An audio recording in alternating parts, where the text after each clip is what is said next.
Përshëndetje të nderuar teleshikues, jemi drejt për së drejti nga Katedralja Shën Shtjefnit në qytetin e Shkodrës. Jemi spostuar së bashku me transmetimin ton për t'i kushtuar vëmendjen festës së Krishtlindjeve. Unë kam nderin që të kem në intervistë arkipreshvin e dioqezës së Shkodrës, Monsinjor Angelo Masafra. Faleminderit që pranuat ftesën për që në këtë transmetim drejt për drejt, duke u marrë pak edhe nga koha e përgatitjeve për meshën e Krishtlindjeve. Unë ju falenderoj juve Star Plus për këtë mundësinë, përshëndesjes dhe dëgjuesit.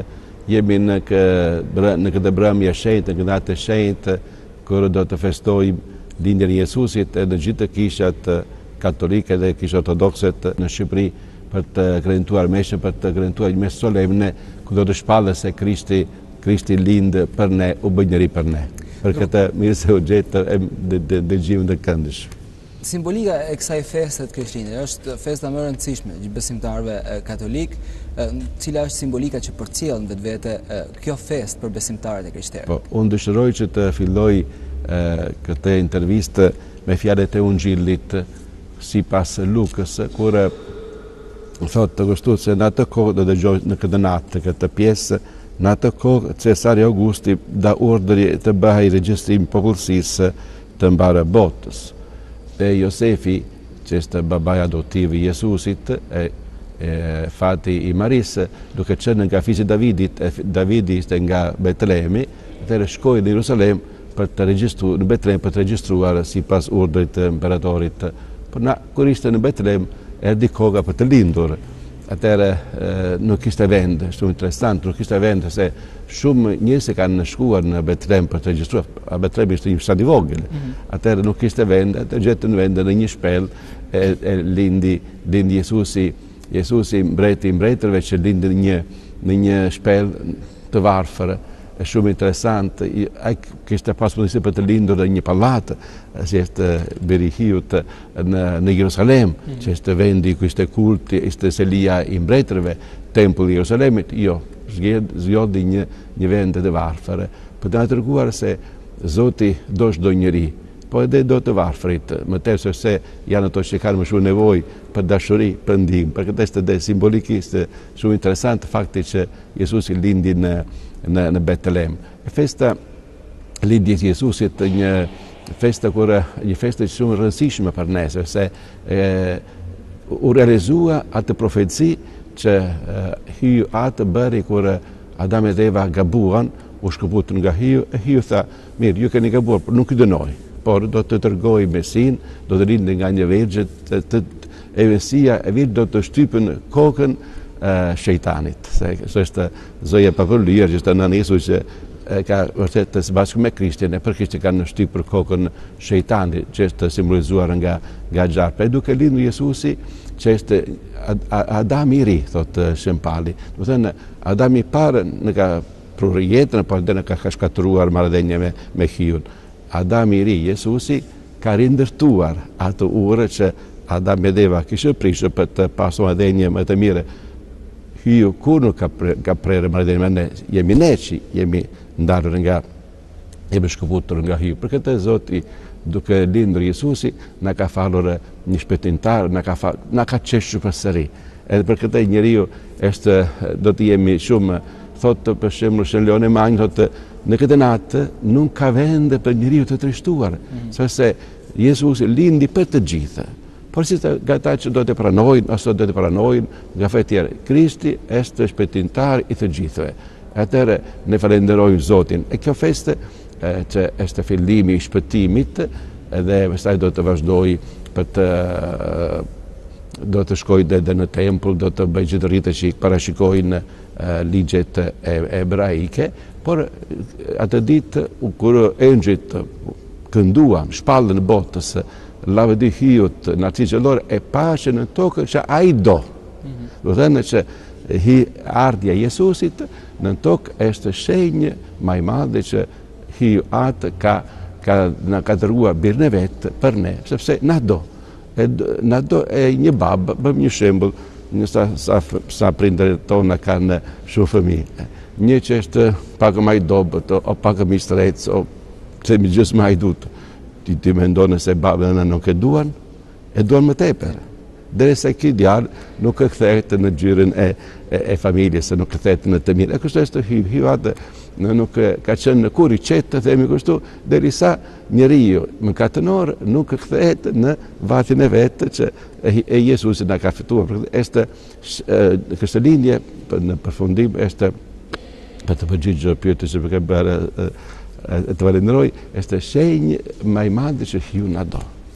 Monsignor, faktikisht edhe mesazhet që përcillen thuajse çdo vit me rastin e festës së krishterëve janë tek familja, tek problemet sociale, tek familjet e varfra.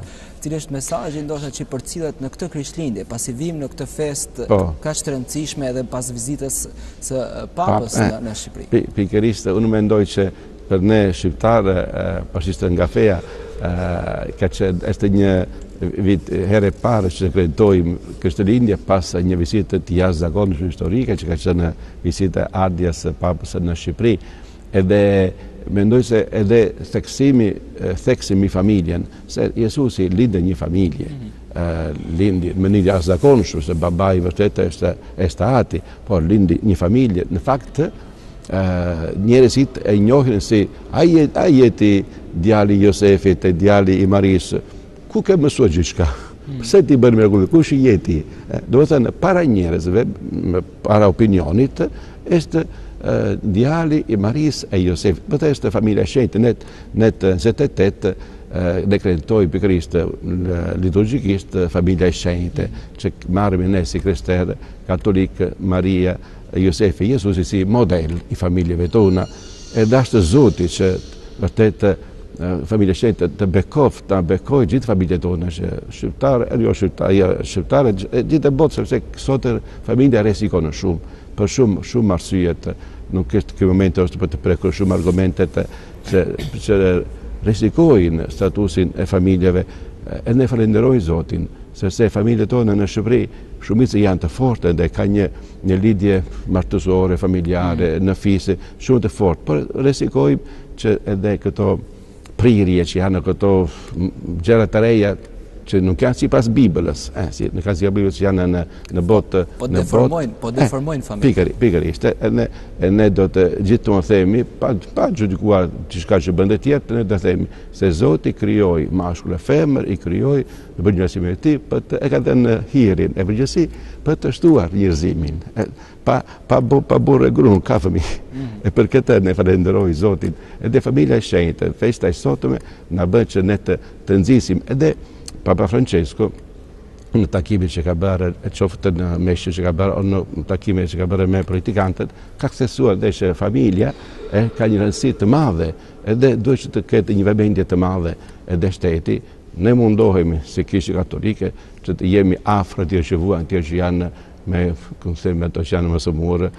Të imagjinoni në këtë kohë, gjithë mestarët mundohen që të shkojnë të rrëfejnë pleqë, sëmurë, të braktisur, që është drejtë, ato nuk mund të vinë në Kishë, të shkojmë ne, edhe rrëfejmë, i qojmë kungimin i Jezusit që lindë, që kemi në gareshti, që hinë në zemër çdo njëri për këtë festë dhe për të sëmurët. Festa e kësaj lindjes është një festë e familjes, e baballarëve, e nanave, e fëmijëve. Ndërkohë që në shoqërinë shqiptare sërish ende ka probleme, ende ka fenomene të cilat ndoshta duhet shumë punë për t'i shmangur. Përmendi këtu qoftë familjet ekstremisht varfra, familjet në nevojë, por kryesisht duke u përqendruar edhe tek çështja e vrasjeve apo edhe e gjakmarrës që janë prezente edhe në shkollë. Po, në fakt unë në këto ditë gjithmonë unë përmend këto gjëra, sepse duhet feja nuk është një fe që jetohet të hava. Feja është diçka që do të ndryshojë jetën tonë. Për këtë bëj një thirrje dhe shfrytëzoj rastin nga Star Plus, që bëj një thirrje që ne katolikë nga janë në krishterë, edhe ato që nuk janë krishterë, feja e vërtetë bëhet që të duash tjetrin. Papa Francesco ka theksuar edhe në Shqipëri në takimin që kemi bërë me ekumenike ndërfetare edhe në Turqi, kudo që gjendet, se feja e vërtetë mbron njeriu, feja e vërtetë shikon tjetër si vëlla, feja e vërtetë nuk gjykon tjetër, feja e vërtetë nuk gjykon teologjinë. Thot na ka thënë Papa neve në Tiranë, gjë kryesore që ju të jeni me autentik, do të thënë që të keni identitetin të vërtet, se pa identitetin të vërtet nuk mund të bëjmë dialog, thotë nuk mund të lozi me dialog. Dialog është një gjë që kërkon identitetin, edhe tenton respekt. Pastaj nesër ndoshta mund të fillojmë në të ardhmen biseda filosofike, teologjike, gjësoj që të eci përpara mbi vlerat njerëzore e këtu bashkojmë të gjithë. Nëse të gjithë e thot, nëse njëri ka nevojë, jepja ndihmoj, nëse ka vështirësi, jepja. Ose të gjithë kemi urdhërime të Zot. Të gjithë ndoshta ndoshon në mënyrë e shprehjes, por mos e vra, mos e kurvuno, mos e bë të keqen. Domethënë respekto tjetër, ndihmoje, janë këto urdhërime që i ka çdo njeri. E në ditën e Krishtlindjes këto porosi të Zotit janë më të forta se Zoti. Unë i kam dashur juve, tashti ju bëni punën tuaj. Ndërkohë që gjatë edhe meshave të tjera solemne gjatë viteve të kaluar në katedralen Shën Shtjefnit apo edhe në kisha të tjera në qarkun e Shkodrës, vihet re një prezencë më e madhe e të rinjve. Po përqafon brezi i ri besimin në Zot për t'u shmangur ndoshta edhe veseve të këqija të cilat janë prezente në shoqëri. Po ne mundohemi pastaj çfarë ndodhet në zemrën e çdo njeriu, vetëm Zoti e din e vetë njeriu, por ne mundohemi në fakt edhe Papa ishte shumë kur erdhi Bashkësia ka qenë shumë habitur, disa herë ka përmendur se jemi një komb i ri, ka shumë të rinj të reja. E unë një prej angazhime që bëj unë është që të nxisë mestarët e motrat që të angazhojnë më shumë me adoleshentë, me të rinj, me finë, se për të nxitur që të thithin këto vlerat në mënyrë që të largohen. Një gjëra që për shembull them gjithmonë kur ti bën o Zot, unë mohoj, a bini mohojt shejtani për shembull, a bini mohojt të mëkat. Po, por bërë mohoj, domethënë që ti pastaj do të vazhdosh për të qenë gështer. Nëse ti në rrugë ecë me thik, çfarë do thotë? Se para prapë do të përdosh thik. E thik në rrugë, nuk përdor për të prerë bukën në shtëpi. Atëherë, pse do të ecë të armatosur? Atëherë nëse njëri të gjithë do të çarmatosim me zemrën, unë mendoj se këtë porosi se dita e Krishtlindjes është dita e Krishtit që u bë njeri për ne për të na pajtuar me hiun. Krishti është princi i paqes, është ura që na bashkon me qiellin. Atëherë ne ti kemi këtë prirje, edhe unë kuptoj se është vështirë të falësh kur dikush të ka sharë, të falësh kur dikush të ka bërë të keq ose të ka vrarë dikën. Është vështirë, por jo pamundur. Atëherë në Zotin, për Zotin ti çka mundem? Sa pajtime kemi bërë? Shumë betë për të bërë. Por them, pse do të pajtohemi? Pas të pajtohesh, mos gatërohemi, të mos vrasim. Se nëse vrasës, ka rreziku e kërkon kohë, sa vite, ne kemi bërë sa pajtime, pas 10 viteve më shumë, se është përpjekje, do të shërohet një farë plaga, se plaga nuk shërohet më një herë.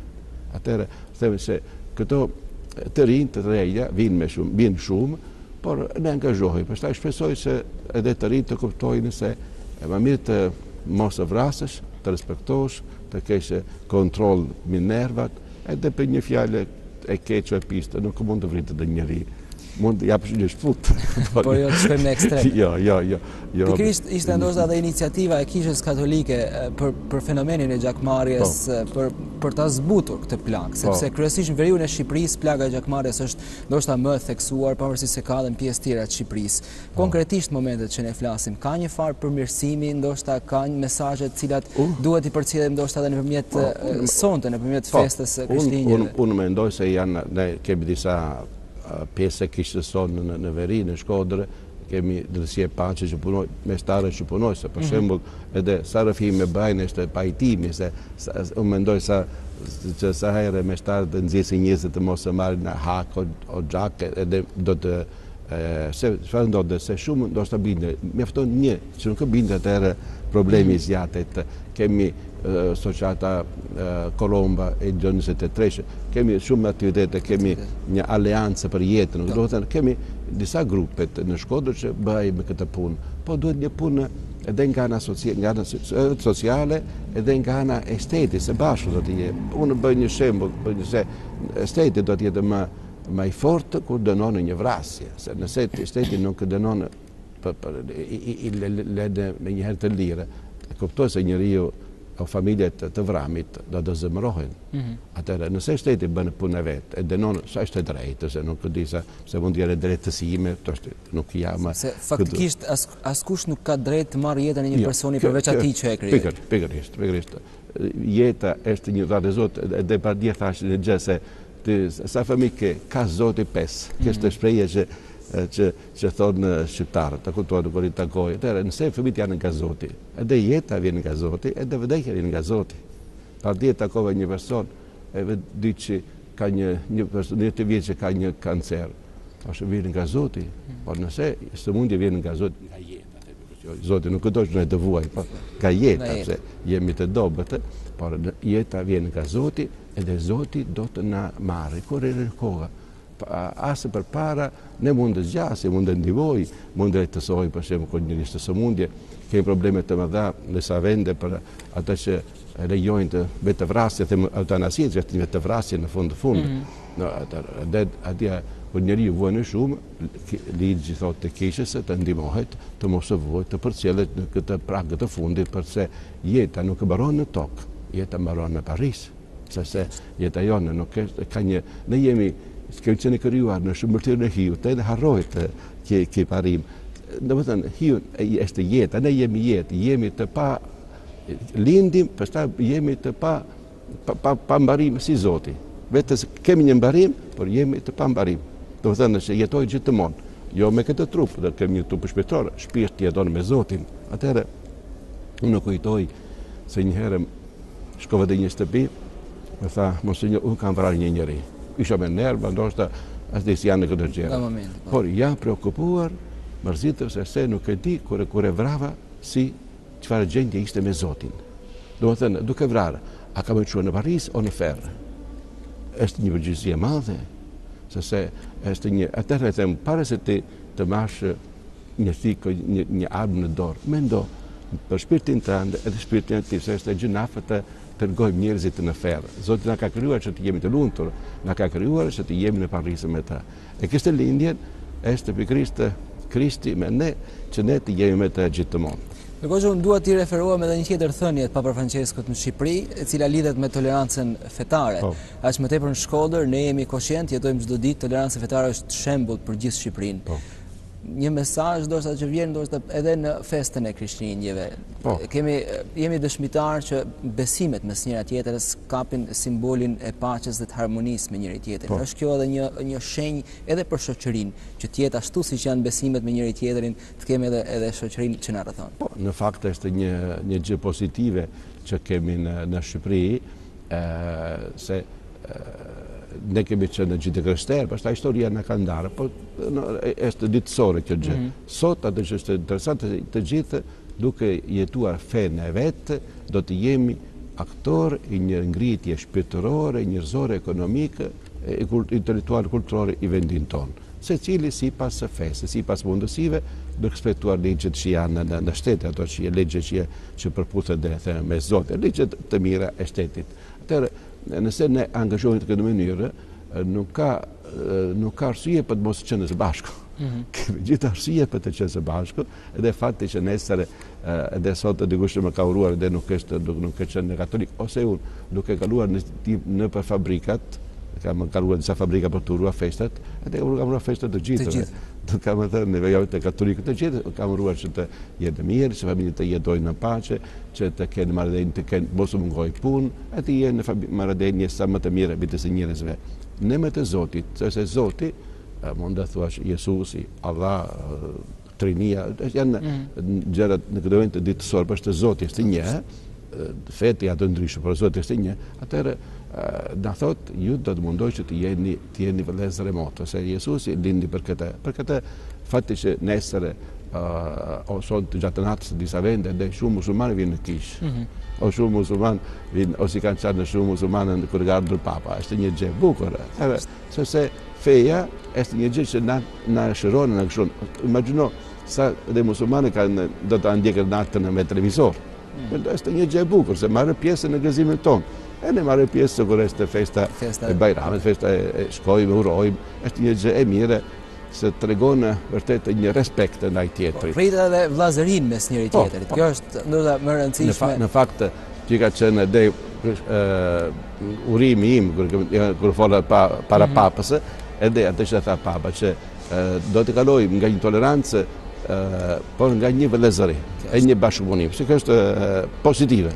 Jo vetë tolerancë një gjëra ndoshta vetëm negative, është nga ana pozitive, tolerancë themun konstruktive, që mund të jenë vërtet, mund të bashkëpunojë disa gjëra që tash do të ditë të paqes, do të bashkëpunojë për diçka, për të një ngjarje, se është gjithmonë kur ne bëjmë thirrje për paqen, paqen është një gjë e mirë që përket të gjithëve. Ndërkohë që kemi rritur ndoshta në fund bisedës, por do të kërkoja edhe një mesazh, një urim për gjithë qytetarët Shkodran, besimtarët e krishterë, cilët na ndjekin drejt për drejt, por që do të jenë pjesë më pas edhe gjatë meshave solemne në kishat e qartë. Unë uroj që u kuptoj shumë njerëz që kanë nevojë. Shumë njerëz janë në vështirësi, nga ana e familjeve, nga ana e fëmijëve që janë në mërgim, dikush që ndoshta është në burg, dikush që nuk ka për të festuar si të tjerët. Ne mos harroj se s'kemi pasur asgjë dikur. Atëherë, duke mos harruar se s'kemi pasur diçka dikur, sot e kemi më shumë gjëra. Atëherë, e të mos në shpërohemi, sepse trokitin e do të gjeni, thotë të Zoti. Edhe uroj që të mos humbemi shpresën, Krishti që është buzëqeshja e Zotit, na jap hiri që të buzëqeshim njëri tjetrit e të kemi ato guxim për të uruar paqen. Sepse atë paqe që Zoti na jep në zemrën, paqja është një dhuratë e madhe, nuk mund të mbajë për vetë. Do të përçoj Zoja Mari, duke marrë lajm se të kishte filluar në krahorin e saj një jetë, thot enjëri tha, shikoj, Elisabeta ajo e depreti një fëmijë. Çfarë ka bë në pleqërinë e vet? Ka shkuar me nxitim për të shërbyer Elisabetës. E duke takuar janë shpërkthyer në gëzime dhe në këngët. Kush ka Zotin në zemër, nuk mund të riqet, do të shkoj patjetër për të dhënë diçka shpirti, diçka një ndihmë, një fjalë, një buzëqeshje, një çdo lloj ndihmë, një fjalë e mirë, një lutje së bashku, atyre që mund të kenë nevojë. Për këtë urime falenderoj juve Zoti Gjys edhe televizori Star Plus për këtë mundësi. Është një gjë paraprakte që kemi hapur, mund të themi, këto festat e Krishtlindjes që të na bëjë që të jemi më të mirë, më të qetë, më të dashur. Monsinjor, falenderoj edhe në emër të televizionit Star Plus që pranuat për këtë intervistë, por edhe në emër të emisionit Studio Hapur që na bekuat duke qenë pjesë në këtë intervistë bashkë më tepër në ditën e Krishtlindjeve. Faleminderit, punë të mbarë edhe Zoti ju ndihmoft. Përshëndetje vitin e Krishtlindjes dhe vitin e ri 2015. Të nderuar teleshikues, ka qenë kjo intervista me arshipezin e diecezës Shkodër-Pult, Monsinjor Angelo Masafra. Kemi përcjell mesazhe, por duke qenë së bashku edhe në disa tematika të cilat shoqërojnë shoqërinë shqiptare në tërësi. Unë ju falenderoj që na ndoqët, bashkë mirëpafshim.